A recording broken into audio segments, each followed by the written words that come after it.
Recording by Phil Chenevert. The Giant with the Hammer. The road led for a time through a pretty farm country, and then past a picnic grove that was very inviting, but the procession continued to steadily advance until Billina cried in an abrupt and commanding manner, "Wait! Wait!" Ozma stopped her chariot so suddenly that the Scarecrow's Sawhorse nearly ran into it, and the ranks of the army tumbled over one another before they could come to a halt. Immediately the yellow hen struggled from Dorothy's arms and flew into a clump of bushes by the roadside. "What's the matter?" called the Tin Woodman anxiously. "Why, Billina wants to lay her egg, that's all," said Dorothy. "Lay her egg?" repeated the Tin Woodman in astonishment. "Yes, she lays one every morning about this time, and it's quite fresh," said the girl. "But does your foolish old hen suppose that this entire cavalcade, which is bound on an important adventure, is going to stand still while she lays an egg?" inquired the Tin Woodman earnestly. "What else can we do?" asked the girl. "It's a habit of Billina's, and she can't break herself of it." "Then she must hurry up," said the Tin Woodman impatiently. "No, no!" exclaimed the Scarecrow. "If she hurries she may lay scrambled eggs." "That's nonsense," said Dorothy. "But Billina won't be long, I'm sure." So they stood and waited, although all were restless and anxious to proceed, and by the yellow hen came from the bushes, saying, "Caw, caw, caw, caw, caw, caw, caw, caw, caw, caw, caw, caw, caw." "What is she doing? Singing her lay?" asked the Scarecrow. "Forward, march!" shouted the Tin Woodman, waving his axe, and the procession started just as Dorothy had once more grabbed Billina in her arms. "Isn't anyone going to get my egg?" cried the hen in great excitement. "I'll get it," said the Scarecrow, and at his command the Sawhorse pranced into the bushes. The straw man soon found the egg, which he placed in his jacket pocket. The cavalcade, having moved rapidly on, was even then far in advance, but it did not take the Sawhorse long to catch up with it, and presently the Scarecrow was riding in his accustomed place behind Ozma's chariot. "What shall I do with the egg?" he asked Dorothy. "I don't know," the girl answered. "Perhaps the Hungry Tiger would like it." "It would not be enough to fill one of my back teeth," remarked the Tiger. "A bushel of them, hard boiled, might take a little of the edge off my appetite. But one egg isn't good for anything at all that I know of." "No, it wouldn't even make a sponge cake," said the Scarecrow thoughtfully. "The Tin Woodman might carry it with his axe and hatch it, but after all I may as well keep it myself for a souvenir." So he left it in his pocket. They had now reached that part of the valley that lay between the two high mountains which Dorothy had seen from her tower window. At the far end was the third great mountain, which blocked the valley and was the northern edge of the land of Ev. It was underneath this mountain that the Nome King's palace was said to be, but it would be some time before they reached that place. The path was becoming rocky and difficult for the wheels of the chariot to pass over, and presently a deep gulf appeared at their feet, which was too wide for them to leap. So Ozma took a small square of green cloth from her pocket and threw it upon the ground. At once it became the magic carpet and unrolled itself far enough for all the cavalcade to walk upon. The chariot now advanced, and the green carpet unrolled before it, crossing the gulf on a level with its banks, so that all passed over in safety. "That's easy enough," said the Scarecrow. "I wonder what will happen next." He was not long in making the discovery, for the sides of the mountain came closer together until finally there was but a narrow path between them, along which Ozma and her party were forced to pass in single file. They now heard a low and deep thump, thump, thump, which echoed throughout the valley and seemed to grow louder as they advanced. Then, turning a corner of rock, they saw before them a huge form which towered above the path for more than 100 feet. The form was that of a gigantic man built out of plates of cast iron, and it stood with one foot on either side of the narrow road, and swung over its right shoulder an immense iron mallet, with which it constantly pounded the earth. These resounding blows explained the thumping sounds they had heard, for the mallet was much bigger than a barrel, and where it struck the path between the rocky sides of the mountain it filled all the space through which our travelers would be obliged to pass. Of course they at once halted, a safe distance away from the terrible iron mallet. The magic carpet would do them no good in this case, for it was only meant to protect them from any dangers upon the ground beneath their feet, and not from dangers that appeared in the air above them.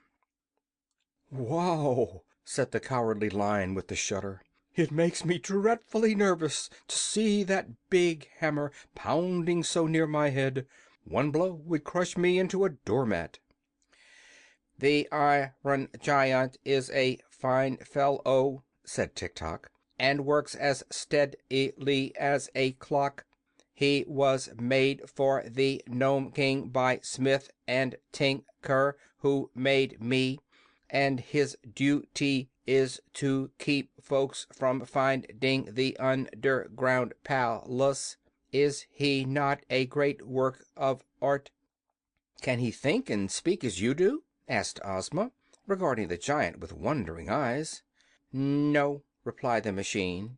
"He is only made to pound the road, and has no thinking or speaking attachment. But he pounds very well, I think." "Too well," observed the Scarecrow. "He is keeping us from going farther. Is there no way to stop his machinery?" "Only the Nome King, who has the key, can do that," answered Tik-Tok. "Then," said Dorothy anxiously, "what shall we do?" "Excuse me for a few minutes," said the Scarecrow, "and I will think it over." He retired then to a position in the rear, where he turned his painted face to the rocks and began to think. Meanwhile the giant continued to raise his iron mallet high in the air and strike the path terrific blows that echoed through the mountains like the roar of a cannon. Each time the mallet lifted, however, there was a moment when the path beneath the monster was free, and perhaps the Scarecrow had noticed this, for when he came back to the others he said: "The matter is a very simple one, after all. We have but to run under the hammer, one at a time, when it is lifted, and pass to the other side before it falls again." "It will require quick work if we escape the blow," said the Tin Woodman with a shake of his head, "but it really seems the only thing to be done. Who will make the first attempt?" They looked at one another hesitatingly for a moment. Then the Cowardly Lion, who was trembling like a leaf in the wind, said to them: "I suppose the head of the procession must go first, and that's me. But I'm terribly afraid of the big hammer." "What will become of me?" asked Ozma.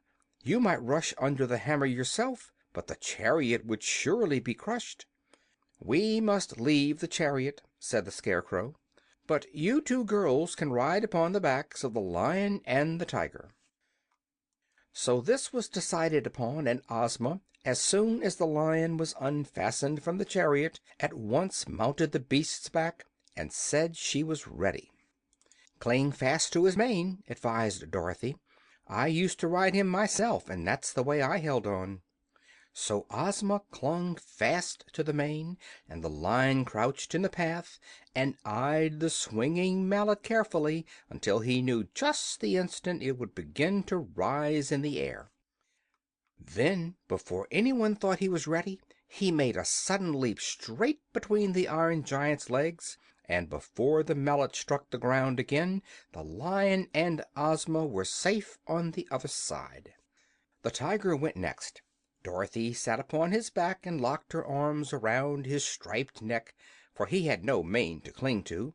He made the leap straight and true as an arrow from a bow, and ere Dorothy realized it she was out of danger and standing by Ozma's side. Now came the Scarecrow on the Sawhorse, and while they made the dash in safety they were within a hair's breadth of being caught by the descending hammer. Tik-Tok walked up to the very edge of the spot the hammer struck, and as it was raised for the next blow he calmly stepped forward and escaped its descent. That was an idea for the Tin Woodman to follow, and he also crossed in safety while the great hammer was in the air. But when it came to the 26 officers and the private, their knees were so weak that they could not walk a step. "In battle we are wonderfully courageous," said one of the generals, "and our foes find us very terrible to face. But war is one thing, and this is another. When it comes to being pounded upon the head by an iron hammer and smashed into pancakes, we naturally object." "Make a run for it," urged the Scarecrow. "Our knees shake so that we cannot run," answered a captain. "If we should try it we would all certainly be pounded to a jelly." "Well, well," sighed the Cowardly Lion, "I see, friend Tiger, that we must place ourselves in great danger to rescue this bold army. Come with me, and we will do the best we can." So Ozma and Dorothy, having already dismounted from their backs, the Lion and the Tiger leaped back again under the awful hammer and returned with 2 generals clinging to their necks. They repeated this daring passage 12 times, when all the officers had been carried beneath the giant's legs and landed safely on the further side. By that time the beasts were very tired, and panted so hard that their tongues hung out of their great mouths. "But what is to become of the private?" asked Ozma. "Oh, leave him there to guard the chariot," said the Lion. "I'm tired out and won't pass under that mallet again." The officers at once protested that they must have the private with them, else there would be no one for them to command. But neither the Lion or the Tiger would go after him, and the Scarecrow sent the Sawhorse. Either the wooden horse was careless, or it failed to properly time the descent of the hammer, for the mighty weapon caught it squarely upon its head and thumped it against the ground so powerfully that the private flew off its back high into the air and landed upon one of the giant's cast-iron arms. Here he clung desperately while the arm rose and fell with each one of the rapid strokes. The Scarecrow dashed in to rescue his Sawhorse, and had his left foot smashed by the hammer before he could pull the creature out of danger. They then found that the Sawhorse had been badly dazed by the blow, for while the hard wooden knot of which his head was formed could not be crushed by the hammer, both his ears were broken off, and he would be unable to hear a sound until some new ones were made for him. Also, his left knee was cracked and had to be bound up with a string. Billina having fluttered under the hammer, it now remained only to rescue the private, who was riding upon the Iron Giant's arm high in the air. The Scarecrow lay flat upon the ground and called to the man to jump down upon his body, which was soft because it was stuffed with straw. This the private managed to do, waiting until the time when he was nearest the ground, and then letting himself drop upon the Scarecrow. He accomplished the feat without breaking any bones, and the Scarecrow declared he was not injured in the least. Therefore the Tin Woodman, having by this time fitted new ears to the Sawhorse, the entire party proceeded upon its way, leaving the giant to pound the path behind them. End of chapter 10.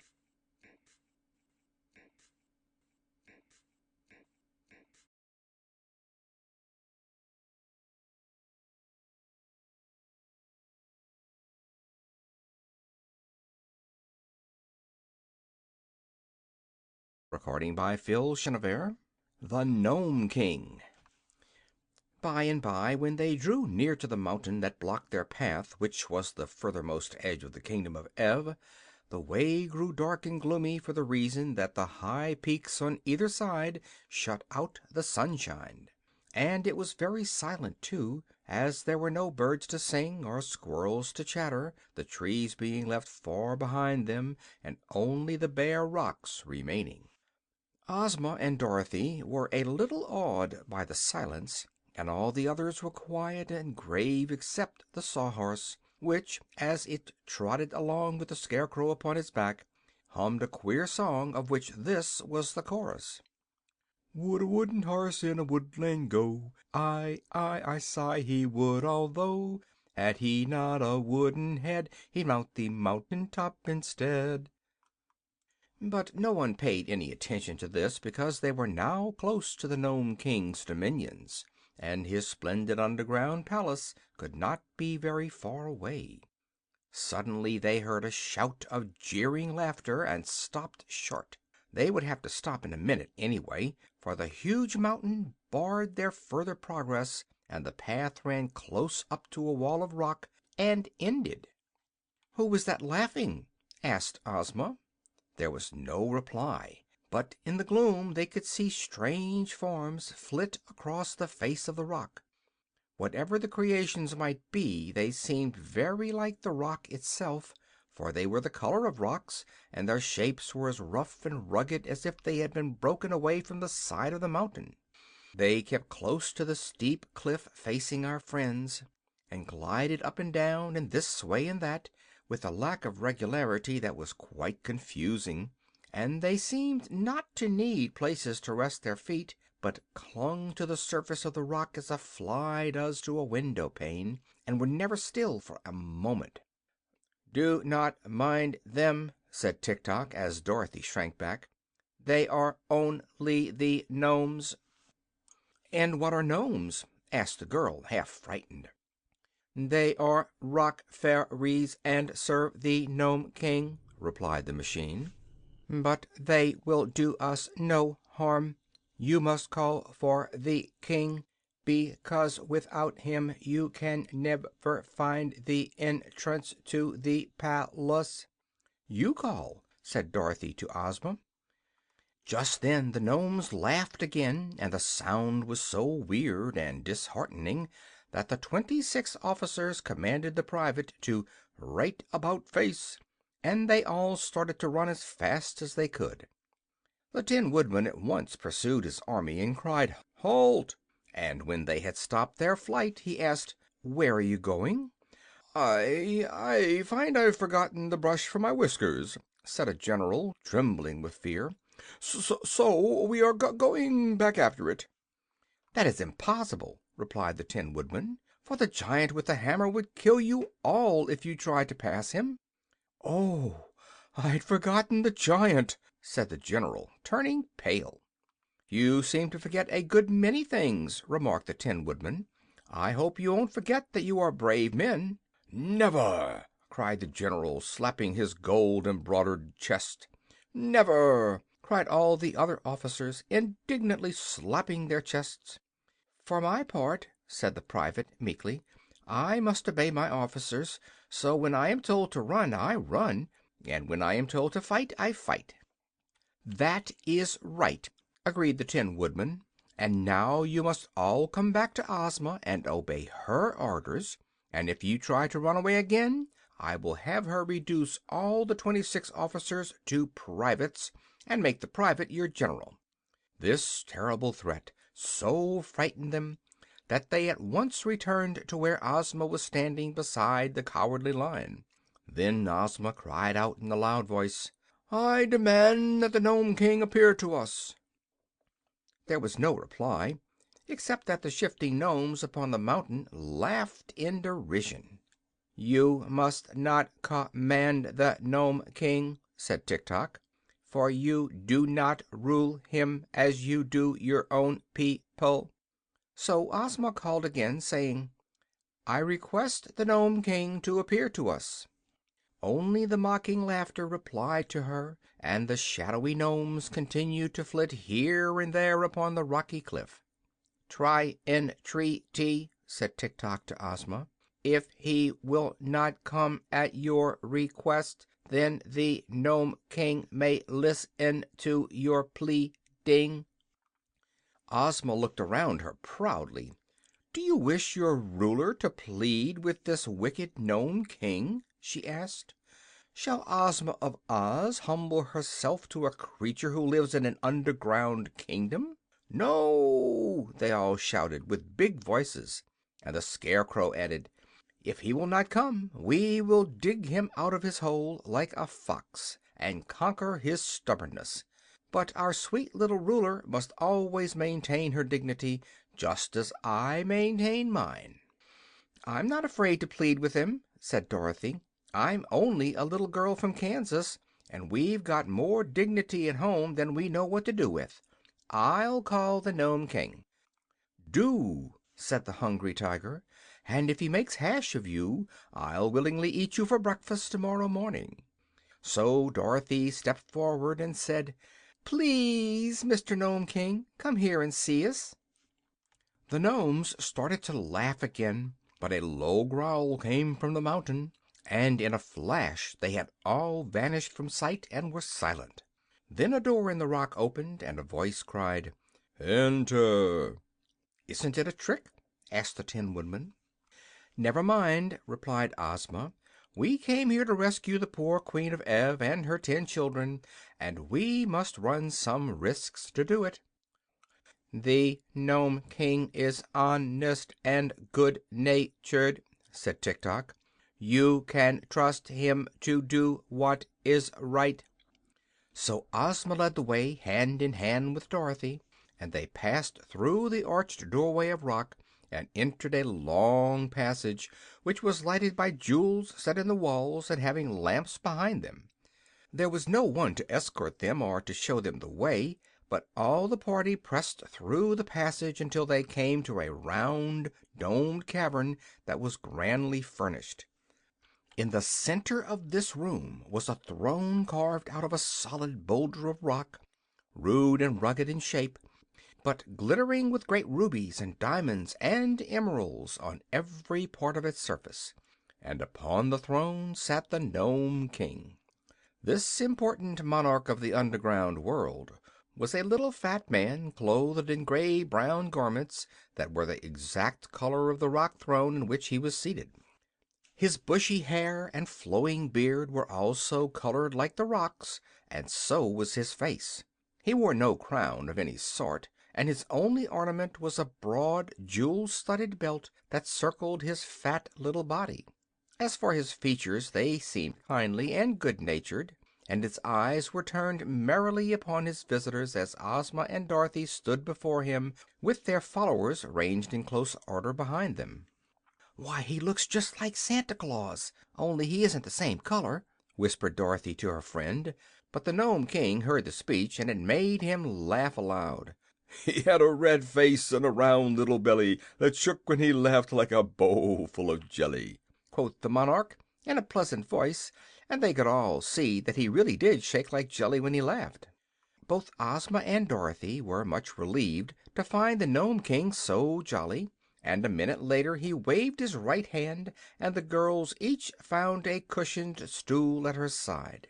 "Sit down, my dears," said the King, "and tell me why you have come all this way to see me, and what can I do to make you happy?"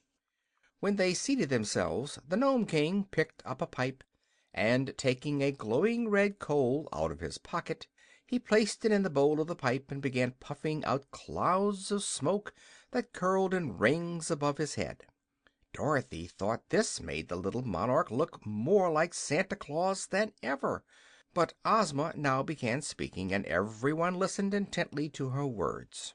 "Your Majesty," said she, "I am the ruler of the Land of Oz, and I have come here to ask you to release the good Queen of Ev and her 10 children, whom you have enchanted and hold as your prisoners."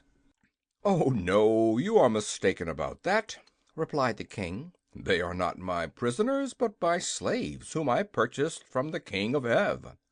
"But that was wrong," said Ozma. "According to the laws of Ev, the King can do no wrong," answered the monarch, eyeing a ring of smoke he had just blown from his mouth, "so that he had a perfect right to sell his family to me in exchange for a long life." "You cheated him, though," declared Dorothy, "for the King of Ev did not have a long life. He jumped into the sea and was drowned." "That was not my fault," said the Nome King, crossing his legs and smiling contentedly. "I gave him the long life, all right, but he destroyed it." "Then how could it be a long life?" asked Dorothy. "Easily enough," was the reply. "Now suppose, my dear, that I gave you a pretty doll in exchange for a lock of your hair, and that after you had received the doll you smashed it into pieces and destroyed it. Could you say that I had not given you a pretty doll?" "No," answered Dorothy. "And could you, in fairness, ask me to return to you the lock of hair, just because you had smashed the doll?" "No," said Dorothy again. "Of course not," the Nome King returned. "Nor will I give up the Queen and her children because the King of Ev destroyed his long life by jumping into the sea. They belong to me, and I shall keep them." "But you are treating them cruelly," said Ozma, who was much distressed by the King's refusal. "In what way?" he asked. "By making them your slaves," said she. "Cruelty," remarked the monarch, puffing out wreaths of smoke and watching them float into the air, "is a thing I can't abide. So, as slaves must work hard, and the Queen of Ev and her children were delicate and tender, I transformed them all into articles of ornament and bric-a-brac, and scattered them around the various rooms of my palace. Instead of being obliged to labor, they merely decorate my apartments, and I really think I have treated them with great kindness." "But what a dreadful fate is theirs!" exclaimed Ozma earnestly. "And the kingdom of Ev is in great need of its royal family to govern it. If you will liberate them and restore them to their proper forms, I will give you 10 ornaments to replace each one you lose." The Nome King looked grave. "Suppose I refuse?" he asked. "Then," said Ozma firmly, "I am here with my friends and my army to conquer your kingdom and oblige you to obey my wishes." The Nome King laughed until he choked, and he choked until he coughed, and he coughed until his face turned from grayish brown to bright red. And then he wiped his eyes with a rock-colored handkerchief and grew grave again. "You are as brave as you are pretty, my dear," he said to Ozma, "but you have little idea of the extent of the task you have undertaken. Come with me for a moment." He arose and took Ozma's hand, leading her to a little door at one side of the room. This he opened, and they stepped out upon a balcony, from whence they obtained a wonderful view of the underground world. A vast cave extended for miles and miles under the mountain, and in every direction were furnaces and forges glowing brightly, and gnomes hammering upon precious metals or polishing gleaming jewels. All around the walls of the cave were thousands of doors of silver and gold built into the solid rock, and these extended in rows far away into the distance, as far as Ozma's eyes could follow them. While the little maid from Oz gazed wonderingly upon this scene, the Nome King uttered a shrill whistle, and all at once the silver and gold doors flew open and solid ranks of Nome soldiers marched out from every one. So great were their numbers that they quickly filled the immense underground cavern and forced the busy workmen to abandon their tasks. Although this tremendous army consisted of rock-colored nomes, all squat and fat, they were clothed in glittering armor of polished steel, inlaid with beautiful gems. Upon his brow each wore a brilliant electric light, and they bore sharp spears and swords and battle axes of solid bronze. It was evident they were perfectly trained, for they stood in straight rows, rank after rank, with their weapons held erect and true, as if awaiting but the word of command to level them upon their foes. "This," said the Nome King, "is but a small part of my army. No ruler upon earth has ever dared to fight me, and no ruler ever will, for I am too powerful to oppose." He whistled again, and at once the martial array filed through the silver and gold doorways and disappeared, after which the workmen again resumed their labors at the furnaces. Then, sad and discouraged, Ozma of Oz turned to her friends, and the Nome King calmly reseated himself on his rock throne. "It would be foolish for us to fight," the girl said to the Tin Woodman, "for our brave 27 would be quickly destroyed. I'm sure I do not know how to act in this emergency." "Ask the King where his kitchen is," suggested the Tiger. "I'm hungry as a bear." "I might pounce upon the King and tear him to pieces," remarked the Cowardly Lion. "Try it," said the monarch, lighting his pipe with another hot coal which he took from his pocket. The Lion crouched low and tried to spring upon the Nome King, but he hopped only a little way into the air and came down again in the same place, not being able to approach the throne by even an inch. "It seems to me," said the Scarecrow thoughtfully, "that our best plan is to wheedle his Majesty into giving up his slaves, since he is too great a magician to oppose."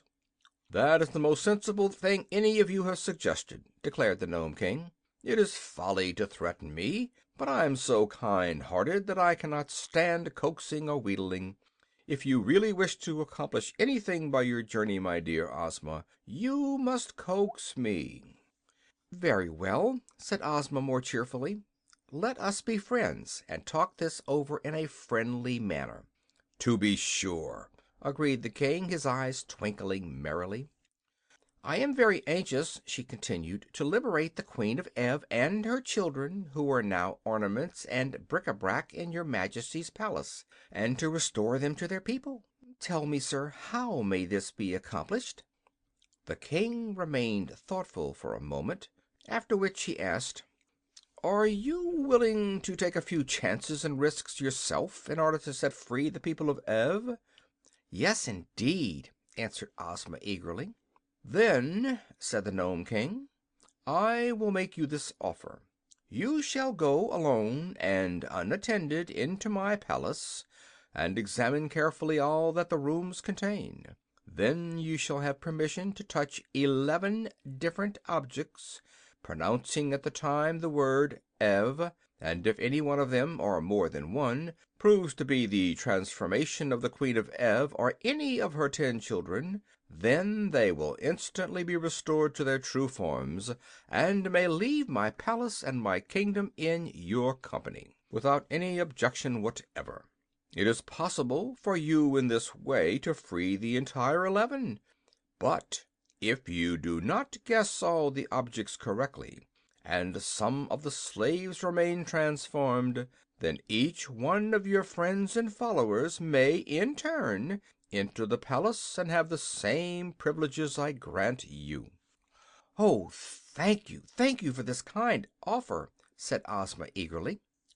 "I make but one condition," added the Nome King, his eyes twinkling. "What is it?" she inquired. "If none of the 11 objects you touch proves to be the transformation of any of the royal family of Ev, then, instead of freeing them, you will yourself become enchanted and transformed into an article of bric-a-brac or an ornament. This is only fair and just, and is the risk you declared you were willing to take." End of chapter 11.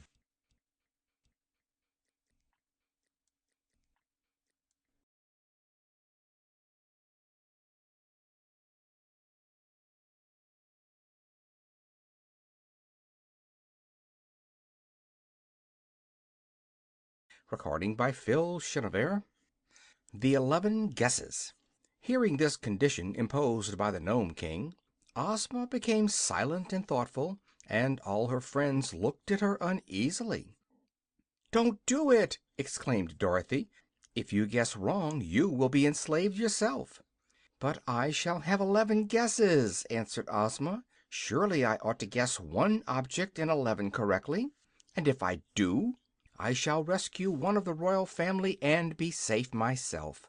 Then the rest of you may attempt it, and soon we shall free all those who are enslaved."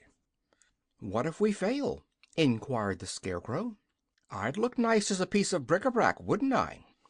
"We must not fail!" cried Ozma courageously. "Having come all this distance to free these poor people, it would be weak and cowardly in us to abandon the adventure. Therefore I will accept the Nome King's offer and go at once into the royal palace."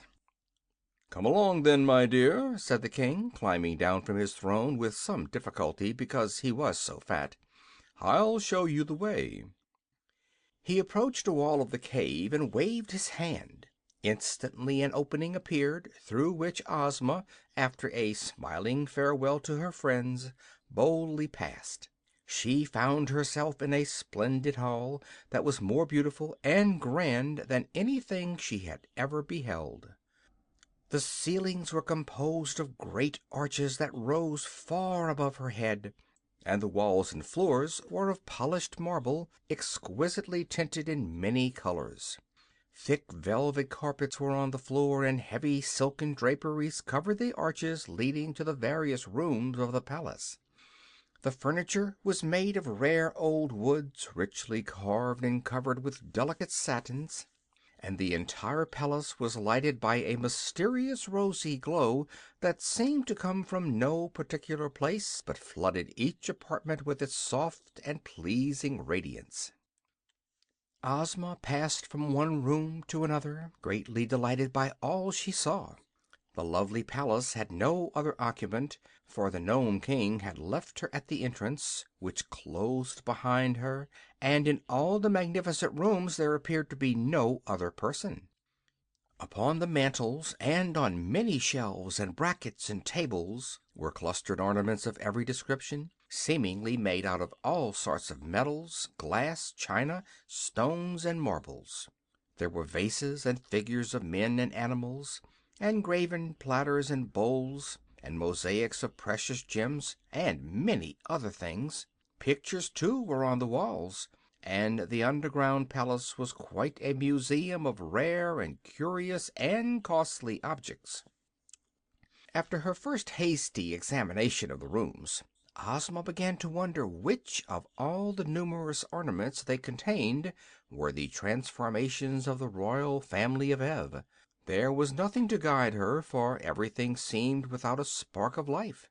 So she must guess blindly, and for the first time the girl came to realize how dangerous was her task, and how likely she was to lose her own freedom in striving to free others from the bondage of the Nome King.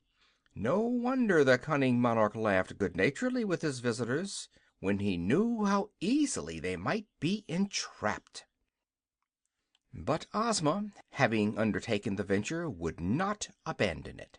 She looked at a silver candelabra that had 10 branches and thought, "This may be the Queen of Ev and her 10 children." So she touched it and uttered aloud the word "Ev," as the Nome King had instructed her to do when she guessed. But the candelabra remained as it was before. Then she wandered into another room and touched a china lamp, thinking it might be one of the children she sought. But again she was unsuccessful. 3 guesses, 4 guesses, 5, 6, 7, 8, 9, and 10 she made, and still not one of them was right. The girl shivered a little and grew pale even under the rosy light, for now but one guess remained, and her own fate depended upon the result. She resolved not to be hasty, and strolled through all the rooms once more, gazing earnestly upon the various ornaments and trying to decide which she would touch. Finally, in despair, she decided to leave it entirely to chance. She faced the doorway of a room, shut her eyes tightly, and then, thrusting aside the heavy draperies, she advanced blindly with her right arm outstretched before her. Slowly, softly, she crept forward until her hand came in contact with an object upon a small round table. She did not know what it was, but in a low voice she pronounced the word "Ev." The rooms were quite empty of life after that. The Nome King had gained a new ornament, for upon the edge of the table rested a pretty grasshopper that seemed to have been formed from a single emerald. It was all that remained of Ozma of Oz. In the throne room just beyond the palace the Nome King suddenly looked up and smiled. "Next," he said in his pleasant voice, Dorothy, the Scarecrow, and the Tin Woodman, who had been sitting in anxious silence, each gave a start of dismay and stared into one another's eyes. "Has she failed?" asked Tik-Tok. "So it seems," answered the little monarch cheerfully. "But that is no reason one of you should not succeed. The next may have 12 guesses instead of 11, for there are now 12 persons transformed into ornaments. Well, well, which of you goes next?" "I'll go," said Dorothy. "Not so," replied the Tin Woodman. "As commander of Ozma's army, it is my privilege to follow her and attempt her rescue." "Away you go, then," said the Scarecrow. "But be careful, old friend."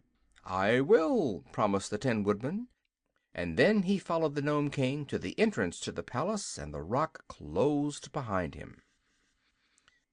Chapter 12.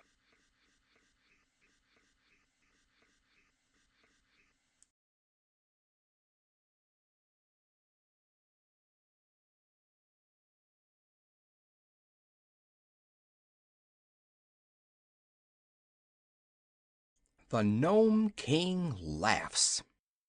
In a moment the King returned to his throne and relighted his pipe, and the rest of the little band of adventurers settled themselves for another long wait. They were greatly disheartened by the failure of their girl ruler, and the knowledge that she was now an ornament in the Nome King's palace, a dreadful, creepy place in spite of all its magnificence. Without their little leader they did not know what to do next, and each one, down to the trembling private of the army, began to fear he would soon be more ornamental than useful. Suddenly the Nome King began laughing. "Ho, ho, ho! Hee, hee, hee! Ho, ho, ho!" "What's happened?" asked the Scarecrow. "Why, your friend the Tin Woodman has become the funniest thing you can imagine," replied the King, wiping the tears of merriment from his eyes. "No one would ever believe he could make such an amusing ornament. Next." They gazed at each other with sinking hearts. One of the generals began to weep dolefully. "What are you crying for?" asked the Scarecrow, indignant at such a display of weakness. "He owed me 6 weeks' back pay," said the general, "and I hate to lose him." "Then you shall go and find him," declared the Scarecrow. "Me?" cried the general, greatly alarmed. "Certainly. It is your duty to follow your commander. March!" "I won't," said the general. "I'd like to, of course, but I just simply won't." The Scarecrow looked inquiringly at the Nome King. "Never mind," said the jolly monarch. "If he doesn't care to enter the palace and make his guesses, I'll throw him into one of my fiery furnaces." "I'll go. Of course I'm going!" yelled the general, as quick as scat. "Where's the entrance? Where is it? Let me go at once." So the Nome King escorted him into the palace, and again returned to await the result. What the general did no one can tell, but it was not long before the King called for the next victim, and a colonel was forced to try his fortune. Thus, one after another, all of the 26 officers filed into the palace and made their guesses, and became ornaments.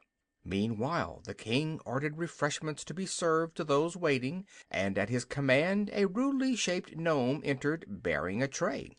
This Nome was not unlike the others that Dorothy had seen, but he wore a heavy gold chain around his neck to show that he was the chief steward of the Nome King, and he assumed an air of much importance and even told his Majesty not to eat too much cake late at night or he would be ill. Dorothy, however, was hungry, and she was not afraid of being ill, so she ate several cakes and found them good, and also she drank a cup of excellent coffee made of a richly flavored clay, browned in the furnaces and then ground fine, and found it most refreshing and not at all muddy. Of all the party which had started upon this adventure, the little Kansas girl was now left alone with the Scarecrow, Tik-Tok, and the private for counselors and companions. Of course the Cowardly Lion and the Hungry Tiger were still there, but they, having also eaten some of the cakes, had gone to sleep at one side of the cave, while upon the other side stood the Sawhorse, motionless and silent, as became a mere thing of wood. Billina had quietly walked around and picked up the crumbs of cake which had been scattered, and now, as it was long after bedtime, she tried to find some dark place in which to go to sleep. Presently the hen espied a hollow underneath the king's rocky throne, and crept into it unnoticed.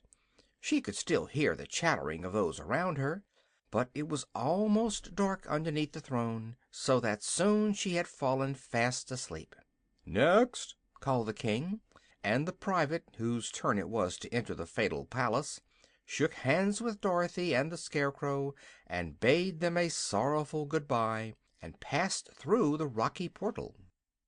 They waited a long time, for the private was in no hurry to become an ornament, and made his guesses very slowly.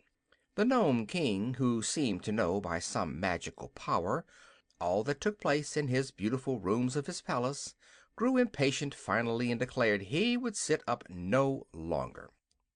"I love ornaments," said he, "but I can wait until tomorrow to get more of them. So as soon as that stupid private is transformed, we will all go to bed and leave the job to be finished in the morning."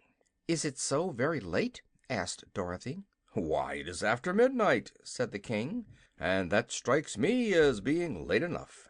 There is neither night nor day in my kingdom, because it is under the earth's surface, where the sun does not shine. But we have to sleep just the same as the upstairs people do, and for my part I'm going to bed in a few minutes." Indeed, it was not long after this that the private made his last guess. Of course he guessed wrongly, and of course he at once became an ornament. So the king was greatly pleased, and clapped his hands to summon his chief steward. "Show these guests to some of the sleeping apartments," he commanded. "And be quick about it, too, for I'm dreadfully sleepy myself." "You've no business to sit up so late," replied the steward, gruffly. "You'll be as cross as a griffin tomorrow morning." His Majesty made no answer to this remark, and the chief steward led Dorothy through another doorway into a long hall, from which several plain but comfortable sleeping rooms opened. The little girl was given the first room, and the Scarecrow and Tik-Tok the next, although they never slept, and the Lion and the Tiger the third. The Sawhorse hobbled after the steward into a fourth room, to stand stiffly in the center of it until morning. Each night was rather a bore to the Scarecrow, Tik-Tok, and the Sawhorse, but they had learned from experience to pass the time patiently and quietly, since all their friends who were made of flesh had to sleep, and did not like to be disturbed. When the chief steward had left them alone, the Scarecrow remarked sadly, "I am in great sorrow over the loss of my old comrade, the Tin Woodman. We have had many dangerous adventures together, and escaped them all, and now it grieves me to know he has become an ornament and is lost to me forever."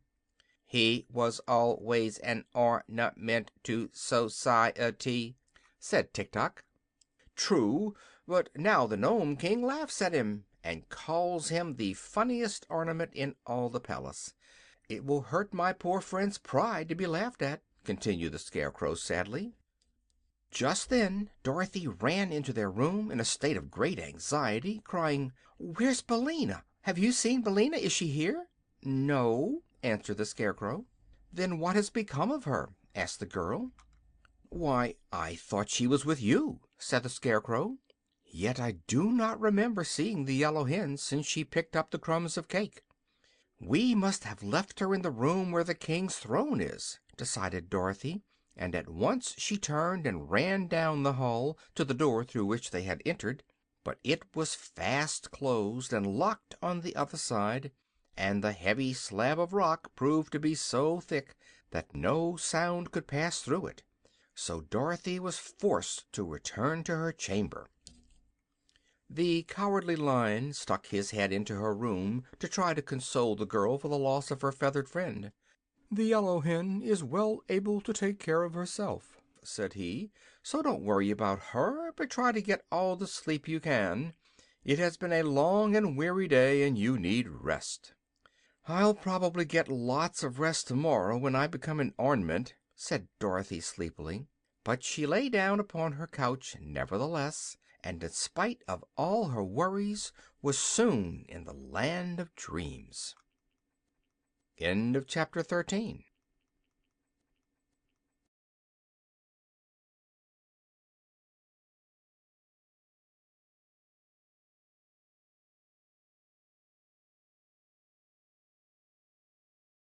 Recording by Phil Chenevert. Dorothy tries to be brave. Meanwhile, the chief steward had returned to the throne room, where he said to the king, "You are a fool to waste so much time upon these people." "What?" cried his majesty, in so enraged a voice that it awoke Billina, who was asleep under his throne. "How dare you call me a fool?" "Because I like to speak the truth," said the steward. "Why didn't you enchant them all at once, instead of allowing them to go one by one into the palace and guess which ornaments are the Queen of Ev and her children?" "Why, you stupid rascal, it is more fun this way," returned the king, "and it serves to keep me amused for a long time." "But suppose some of them happened to guess aright," persisted the steward. "Then you would lose your old ornaments and these new ones, too." "There is no chance of their guessing aright," replied the monarch with a laugh. "How could they know that the Queen of Ev and her children are all ornaments of a royal purple color?" "But there are no other purple ornaments in the palace," said the steward. "There are many other colors, however, and the purple ones are scattered throughout the rooms, and are of many different shapes and sizes. Take my word for it, steward, they will never think of choosing the purple ornaments."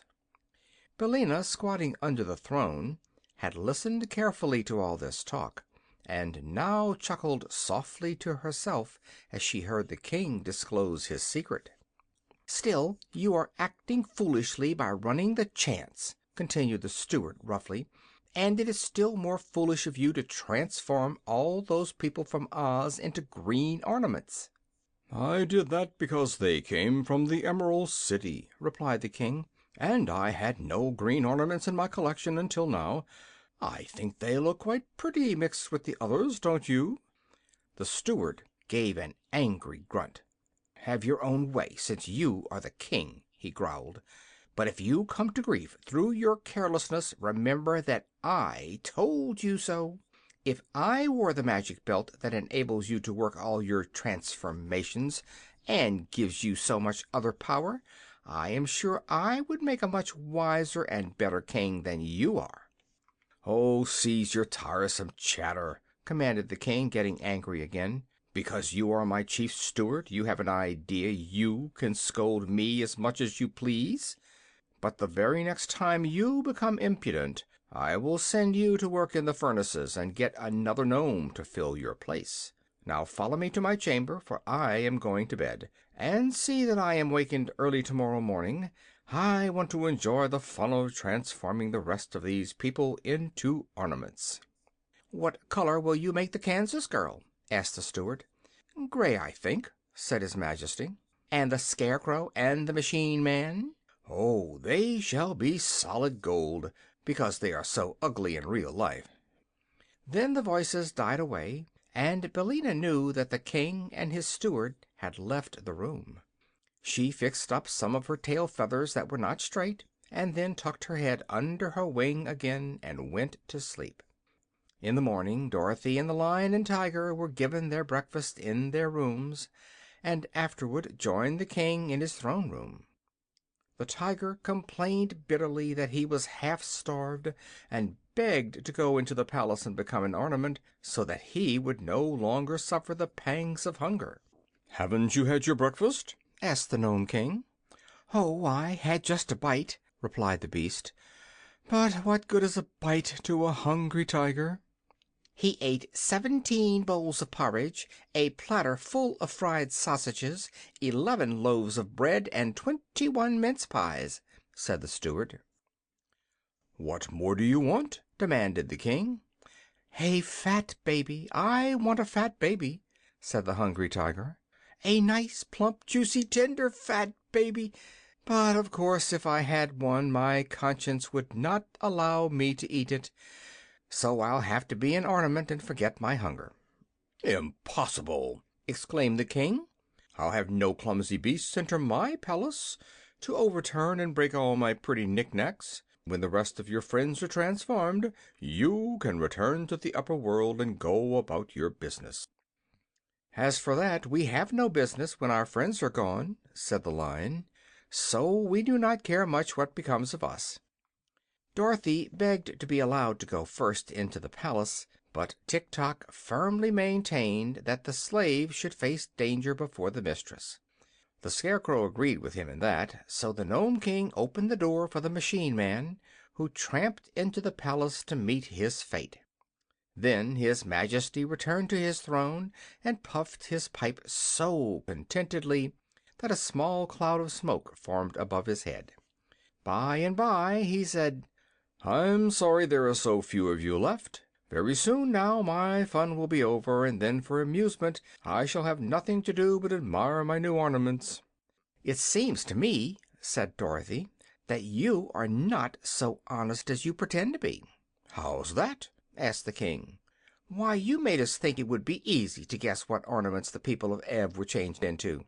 "It is easy," declared the monarch, "if one is a good guesser. But it appears that the members of your party are all poor guessers."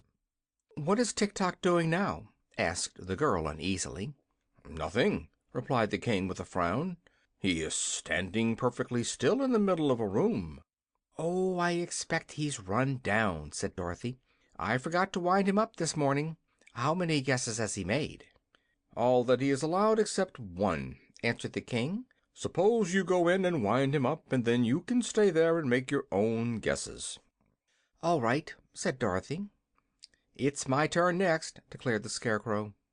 "Why, you don't want to go away and leave me all alone, do you?" asked the girl. "Besides, if I go now I can wind up Tik-Tok so that he can make his last guess." "Very well, then," said the Scarecrow with a sigh. "Run along, little Dorothy, and may good luck go with you."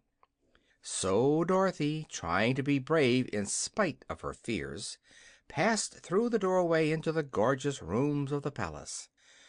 The stillness of the place awed her at first, and the child drew short breaths, and pressing her hand to her heart she looked all around with wondering eyes. Yes, it was a beautiful place, but enchantments lurked in every nook and corner, and she had not yet grown accustomed to the wizardries of these fairy countries, so different from the quiet and sensible commonplaces of her own native land. Slowly she passed through several rooms until she came upon Tik-Tok standing motionless. It really seemed then that she had found a friend in this mysterious palace, so she hastened to wind up the machine man's action and speech and thoughts. "Thank you, Dorothy," were his first words. "I have now one more guess to make." "Oh, be very careful, Tik-Tok, won't you?" cried the girl. "Yes, but the Nome King has us in his power. He has set a trap for us. I fear we are all lost," he answered. "I fear so, too," said Dorothy sadly. "If Smith and Tinker had given me a guessing clockwork attachment," continued Tik-Tok, "I might have defied the Nome King. But my thoughts are plain and simple, and not of much use in this case." "Do the best you can," said Dorothy encouragingly, "and if you fail I will watch and see what shape you are changed into." So Tik-Tok touched a yellow glass face that had daisies painted on one side, and he spoke at the same time the word Ev. In a flash the machine man had disappeared, and although the girl looked quickly in every direction she could not tell which of the many ornaments the room contained had a moment before been her faithful friend and servant. So all she could do was to accept the hopeless task set her, and make her guesses and abide by the result. "It can't hurt very much," she thought, "for I haven't heard any of them scream or cry out, not even the poor officers. Dear me, I wonder if Uncle Henry or Aunt Em will ever know I have become an ornament in the Nome King's palace, and must stand forever and ever in one place and look pretty, 'cept when I move to be dusted. It isn't the way I thought I'd turn out at all, but I suppose it can't be helped." She walked through all the rooms once more, and examined with care all the objects they contained, but there were so many they bewildered her, and she decided, after all, as Ozma had done, that it could be only guesswork at best, and that the chances were much against her guessing aright. Timidly she touched an alabaster bowl and said "Ev." "That's one failure, anyhow," she thought. "But how am I to know which thing is enchanted and which is not?" Next she touched the image of a purple kitten that stood on the corner of a mantel, and she pronounced the word "Ev." The kitten disappeared, and a pretty fair-haired boy stood beside her. At the same time a bell rang somewhere in the distance, and as Dorothy started back, partly in surprise and partly in joy, the little one exclaimed, "Where am I? And who are you? And what has happened to me?" "Well, I declare," said Dorothy, "I've really done it." "Done what?" asked the boy. "Saved myself from being an ornament," replied the girl with a laugh, "and saved you from being forever a purple kitten." "A purple kitten?" he repeated. "There is no such thing." "I know," she answered, "but there was a minute ago. Don't you remember standing on a corner of the mantel?" "Of course not. I am a Prince of Ev, and my name is Evring," the little one announced proudly. "But my father, the King, sold my mother and all her children to the cruel ruler of the Nomes, and after that I remember nothing at all." "A purple kitten can't be 'spected to remember, Evring," said Dorothy. "But now you are yourself again, and I'm going to try to save some of your brothers and sisters, and perhaps your mother as well. So come with me." She seized the child's hand and eagerly hurried here and there, trying to decide which object to choose next. The third guess was another failure, and so was the fourth and the fifth. Little Evring could not imagine what she was doing, but he trotted along beside her very willingly, for he liked the new companion he had found. Dorothy's further quest proved unsuccessful, but after her first disappointment was over, the little girl was filled with joy and thankfulness to think that after all she had been able to save one member of the royal family of Ev, and could restore the little prince to his sorrowing country. Now she might return to the terrible Nome King in safety, carrying with her the prize she had won in the person of this fair-haired boy. So she retraced her steps until she found the entrance to the palace, and as she approached, the massive doors of rock opened of their own accord, allowing both Dorothy and Evring to pass the portals and enter the throne room. End of chapter 14.